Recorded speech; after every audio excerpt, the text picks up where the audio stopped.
안녕하세요, 엔돌스입니다. 갤럭시 Z 폴드2 실제 사용하면 어떤 단점이 있는지 알려드리도록 하겠습니다. 첫 번째, 디스플레이에 기본 보호 필름이 붙여져 있기 때문에 화질 저하가 오히려 더 심합니다. 보시면은 이 기본 보호 필름에 손자국들이 많이 묻어져 있는 걸 볼 수가 있습니다.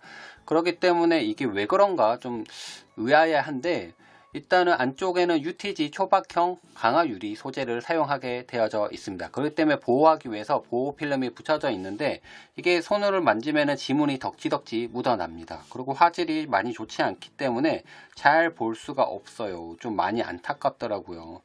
그런데 여기 서드파티를 붙이면 좀 개선되지 않을까라는 생각이 들어서 좀 찾아봤는데요. 시중에서 판매되는 스코코 보호 필름 같은 경우에는 15,000원에 구매를 할 수가 있더라고요. PET로 되어 있기 때문에 지문이 쉽게 묻어나지도 않는다고 합니다. 아마 써보면은 좀 더 이 보호 필름이 기본 보호 필름보다는 훨씬 더 좋을 것 같아요. 이 기본 보호 필름은 많이 화질을 저하시키기 때문에 좋지 않아요. 하지만 좀 껌껌한 데라든지 그런 데라 이제 조금 빛이 어두운 데에 가면은 훨씬 정면에서 바라보면은 큰 차이를 또 못 느낍니다. 야외에 갔거나 아니면 좀 비스듬히 볼 때는 지문이 또렷하게 보이기 때문에 좀 거슬릴 수가 있습니다.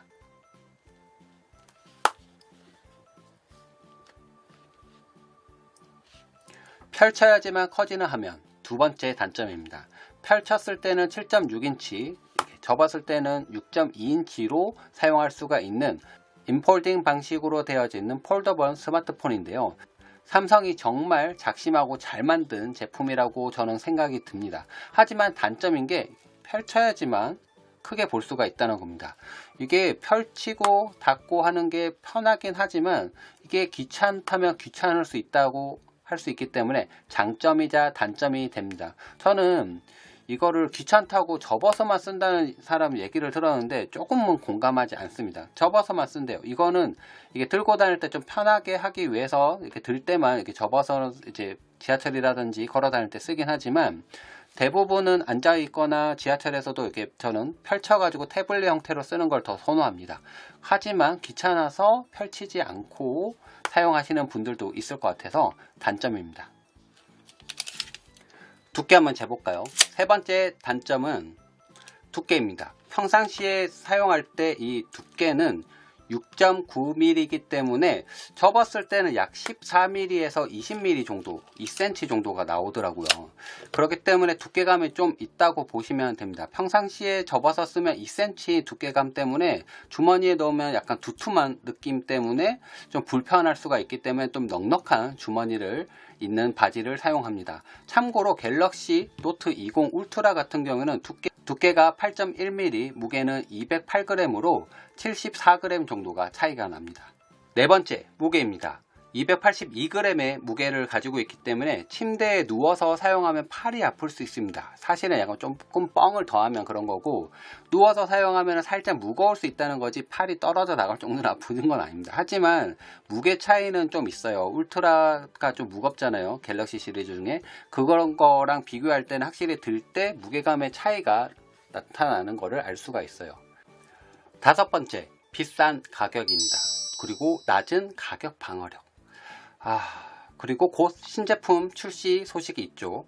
6개월 사이에 가격 하락폭이 엄청나게 심했어요. 출고가가 239만 8천원인데 카드 할인해서 220만원에 구매를 했거든요. 근데 지금 알아보니까 중고 가격이 130만원 선이더라고요. 2020년 9월 1일날 출시했는데 6개월 사이에 90만원이나 무려 하락을 했어요.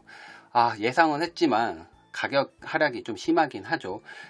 톰 브라운 에디션 같은 경우는 396만원의 출고가를 가지고 있습니다. 그래도 가격이 많이 떨어졌습니다. 6개월 정도 지나면 이제 갤럭시 Z 폴드 1 같은 경우 가격이 많이 떨어져서 이제 신제품 나올 때 100만원 정도 보상 판매를 했던 걸로 기억을 합니다.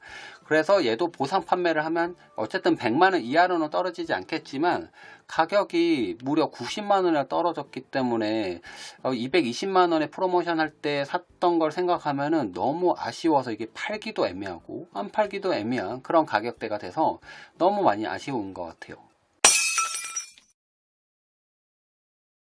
여섯 번째, 메인 화면은 손톱 찍힘에 매우 불안정합니다. 이 손톱으로 살짝 누르면은 바로 그냥 찍힘이 발생합니다. 접을 때 항상 그래서 이게 살로 누르는 그 습관을 들이고 있어요. 안 그러면 이렇게 실수로 빡 찍으면 그냥 그대로 찍히게 됩니다. 하지만 이 찍힌 부분이 여기 발생을 했었는데 시간이 지나니까 회복이 되더라고요. 근데 너무 이제 단단한 물질로 찌르게 되면 회복이 안 될 것 같아요. 그래서 닫을 때는 항상 조심해야 됩니다. 한 손으로 펼친다는 건 꿈에도 상상하지 마시고 두 손으로 예쁘게 펴셔야 됩니다. 7번째, 커버 화면이 다른 스마트폰보다 작습니다. 6.2인치를 가지고 있는데 갤럭시 S21하고 동일한 크기를 가지고 있습니다. 오른쪽에 있는 갤럭시 노트 20보다는 이제 좀 더 작은데 갤럭시 노트 20은 6.7인치예요. 그렇기 때문에 좀 더 작죠. 화면에 표시하는 느낌도 다릅니다. 하지만 엄청 작은 폰은 또 아니지만 그래도 큰 폰에 익숙하신 울트라 폰을 좋아하시는 분들한테는 작게 느껴질 수가 있습니다. 9번째, 아직은 펀칭홀이라서 차세대 플래그십인 언더 디스플레이 카메라가 부럽습니다. UDC라고 하는데 이거 갤럭시 S21에서 나올 거라고 생각을 했지만 나오지 않았죠. 다음 갤럭시 폴더에 나오지 않을까요? 10번째, 들고 다닐 때 손가락 위치가 이렇게 되거든요. 그래서 자동적으로 이렇게 누르면은 지문식 딱 되게끔 되어져 있는데 이게 오히려 불편하다는 분들이 있더라고요. 들고 다니다가 자동으로 이렇게 지문식이 돼서 나도 모르게 지문식이 된다. 이래서 불편하다는 의견이 있습니다. 11번째, 이게 크면은 자판치기가 오히려 편해야 된다고 생각하는데 오타가 자주 날 수가 있어요. 이 글자의 자판에 이 키캡이라고 하죠. 키캡이 더 컸으면 좋겠다 라는 생각이 좀 듭니다. 이게 근데 이렇게 합칠 수도 있고 또 다양한 걸 지원을 하긴 하지만 이게 좀 불편한 것 같아요. 13번째, 카메라 카톡티는 좀 호불호가 있습니다. 울트라보다는 좀 양반이지만 그래도 카톡티가 좀 있다. 그래서 케이스를 씌우면 좀 괜찮긴 하지만 케이스를 씌우면은 깔끔하게 되죠. 카메라가 이렇게 닿는 부분도 충격 보호도 되고 아무튼 이렇게 카톡티가 있지만 이거를 케이스를 씌우면 되지만 호불호는 있습니다. 어떻게 보셨나요? 삼성의 Z 폴드2의 단점에 대해서 알아봤는데 그래도 여전히 기족폰입니다. 이게 고가의 최고의 플래그십의 성능을 넣은 스마트폰입니다. 곧 장단점 편에서 만나보도록 하겠습니다. 이상 엔돌슨이었습니다. 안녕.